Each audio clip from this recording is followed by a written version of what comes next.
નમસ્કાર સજ્જનો, સ્વાગત છે આપનું અમારી યુટ્યુબ ચેનલ ક્રિએટિવ ગુજરાતી ઉપર. તો સજ્જનો, માર્કેટ આજે છેલ્લી ફાઇટિંગમાં રિકવરી કરીને નિફ્ટી ઇન્ડેક્સ 24,724 બંધાયો છે. નિફ્ટી મેટલ ઇન્ડેક્સ આજે 1.70% જેટલો પ્લસમાં રહ્યો છે. તો નિફ્ટી ઓટો ઇન્ડેક્સમાં 1.30%ની તેજી રહી છે. ઘટવામાં આજે નિફ્ટી મીડિયા ઇન્ડેક્સ 1.60% ડાઉન ગયો છે. સ્ટોકમાં આજે સિલો વર્લ્ડ લિમિટેડ 15.70% પ્લસમાં રહી 398 રૂપિયા બંધાયો છે.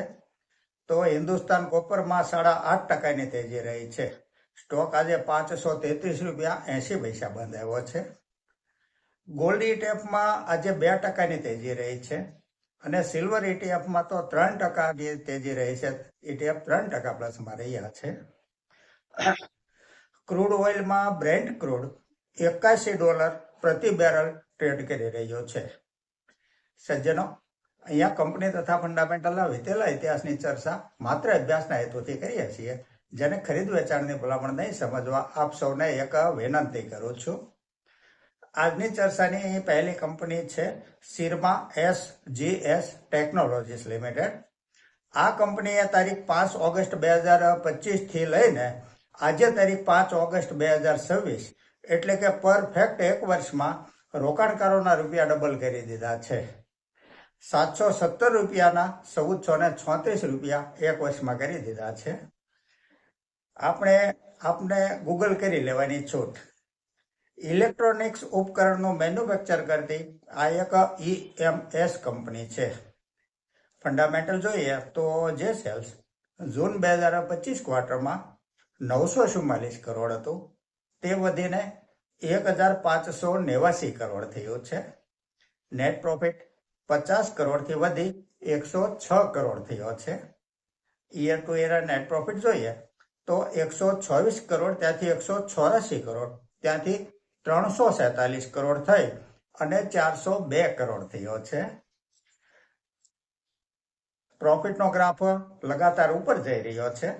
છેલ્લા 3 વર્ષનો કમ્પાઉન્ડિંગ પ્રોફિટ ગ્રોથ 39% છે અને TTM 84% છે.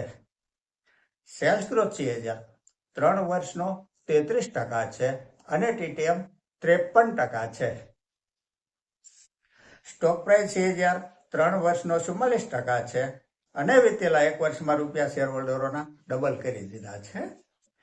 બેલેન્સ શીટ જોઈએ તો બોરોવિંગ 400 કરોડ છે.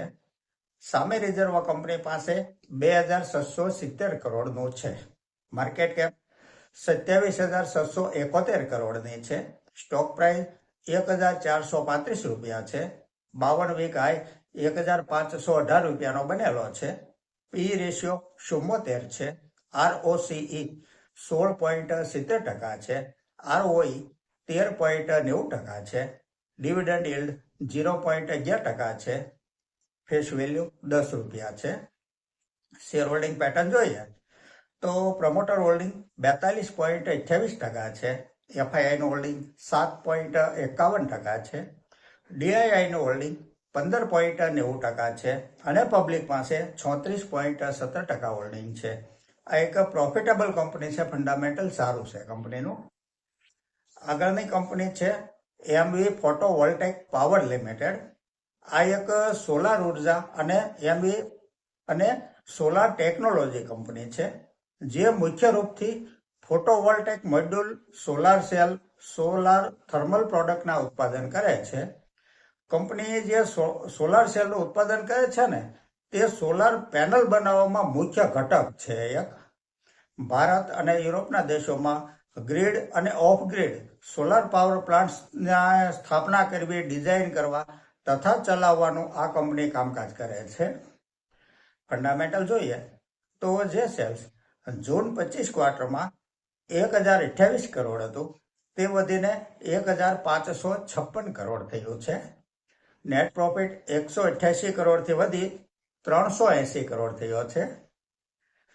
છેલ્લા 3 વર્ષનો કમ્પાઉન્ડિંગ પ્રોફિટ ગ્રોથ 395% છે અને TTM 141% છે. સેલ્સ ગ્રોથ CAGR 3 વર્ષનો 101% છે. TTM 84% છે. રિટર્ન ઓન ઇક્વિટી 3 વર્ષ 56% અને 1 વર્ષ 51% છે. ઓપરેટિંગ પ્રોફિટ માર્જિન 35% છે. બેલેન્સ શીટ જોઈએ તો બોરોવિંગ 360 કરોડ છે.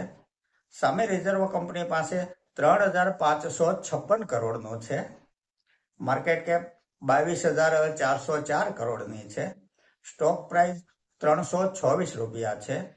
52 વીક હાઈ 372 રૂપિયાનો બનેલો છે. પી રેશિયો 17.5 છે. ROCE 44.80% છે. ROE 51% છે. શેર હોલ્ડિંગ પેટર્ન જોઈએ તો પ્રમોટર હોલ્ડિંગ 80% છે. FII પાસે 2.92% હોલ્ડિંગ છે. DIIનું હોલ્ડિંગ 9.80% છે અને પબ્લિક પાસે 7.26% છે. આ એક પ્રોફિટેબલ કંપની છે, ફંડામેન્ટલ સારું છે. દોસ્તો, આવી જે નાની માર્કેટ કેપ વાળી કંપની હોય છે તેમાં સિંગલ ડિજિટમાં પબ્લિકનું હોલ્ડિંગ બહુ ઓછું જોવા મળતું હોય છે. આગળની કંપની છે પૂનાવાલા ફિનકોર્પ લિમિટેડ. આ કંપનીએ જૂન 2026 ક્વાર્ટરનું પ્રોફિટેબલ રિઝલ્ટ રજૂ કર્યું છે. જે રિઝલ્ટને આપણે જો આંકડામાં સમજીએ તો જે રેવન્યુ જૂન 2025 ક્વાર્ટરમાં 1,314 કરોડ હતી તે વધીને 2,330 કરોડ થઈ છે.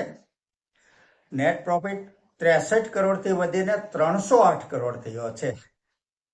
આ ઘણો મોટો પ્રોફિટમાં જમ્પ કહી શકાય, નોંધપાત્ર કહી શકાય. છેલ્લા 3 વર્ષનો કમ્પાઉન્ડિંગ પ્રોફિટ ગ્રોથ 5% છે અને TTM 340% છે, જે દર્શાવે છે કે છેલ્લા 1 વર્ષથી કંપનીના પરફોર્મન્સમાં એક મોટો બદલાવ આવ્યો છે. સેલ્સ ગ્રોથ 3 વર્ષનો 46% છે અને TTM 72% છે. માર્કેટ કેપ 41,956 કરોડની છે. સ્ટોક પ્રાઇસ 474 રૂપિયા છે. 52 વીક હાઈ 576 રૂપિયાનો બનેલો છે. પી રેશિયો 53 છે. ROCE 7.51% છે. ROE 5.87% છે. શેર હોલ્ડિંગ પેટર્ન જોઈએ તો પ્રમોટર હોલ્ડિંગ 59% છે. FIIનું હોલ્ડિંગ 10.96% છે. DIIનું હોલ્ડિંગ 16.74% છે અને પબ્લિકનું હોલ્ડિંગ 12.75% છે. ક્વાર્ટર 1નું રિઝલ્ટ શાનદાર આવ્યું છે કંપનીનું. આગળની કંપની છે ડાયમંડ પાવર ઇન્ફ્રાસ્ટ્રક્ચર લિમિટેડ. આ કંપનીમાં આજે 5%ની અપર સર્કિટ લાગી ગઈ હતી અને બીજી અપડેટ્સ એ આપવાની છે આ કંપની વિશે કે આ કંપનીએ 1 વર્ષમાં શેરહોલ્ડરોના રૂપિયા ડબલ કરી દીધા છે. 166 રૂપિયાના 332 રૂપિયા 5 ઓગસ્ટ 2025 થી લઈને 5 ઓગસ્ટ 2026 સુધીમાં કરી દીધા છે. આ કંપની ટ્રાન્સમિશનનું ઉત્પાદન, પાવરની વહેંચણી વગેરે સર્વિસ આપે છે. માર્ચ 2026 ક્વાર્ટરમાં સેલ્સ પ્રોફિટમાં સારો દેખાવ કર્યો છે. 334 કરોડનું જે સેલ્સ હતું તે વધીને 715 કરોડ થયું છે. આજે 8 કરોડનો નેટ પ્રોફિટ હતો ને ગયા વર્ષના ક્વાર્ટરમાં, તે વધીને 57 કરોડ થયો છે. છેલ્લા 3 વર્ષનો કમ્પાઉન્ડિંગ પ્રોફિટ ગ્રોથ 76% છે. TTM 74% છે. નાણાકીય સ્થિતિ આ કંપનીની બહુ સારી નથી. બોરોવિંગ 2,460 કરોડનું છે અને રિઝર્વ -667 કરોડ છે. માર્કેટ કેપ 19,866 કરોડની છે. સ્ટોક પ્રાઇસ 332 રૂપિયા છે. પી રેશિયો 135 છે, જે વધારે કહી શકાય. શેર હોલ્ડિંગ પેટર્ન જોઈએ તો પ્રમોટર હોલ્ડિંગ 84.02% છે. FIIનું હોલ્ડિંગ 1.77 (2.5% છે. DII 0.23% છે અને પબ્લિકનું હોલ્ડિંગ 13.98% છે.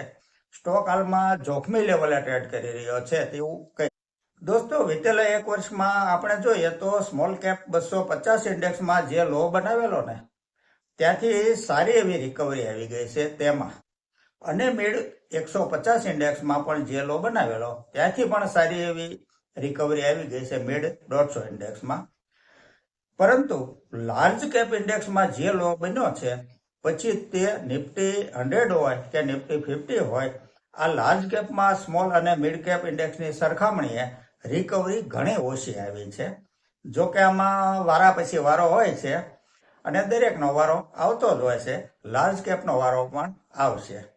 તો સજ્જનો, આ સાથે આજની આ ચર્ચા અહીં પૂરી કરીએ છીએ. જો આપને આજની આ ચર્ચા પસંદ આવી હોય તો લાઈક કરજો, શેર કરજો, મારી ચેનલને સબસ્ક્રાઈબ કરજો. નમસ્કાર.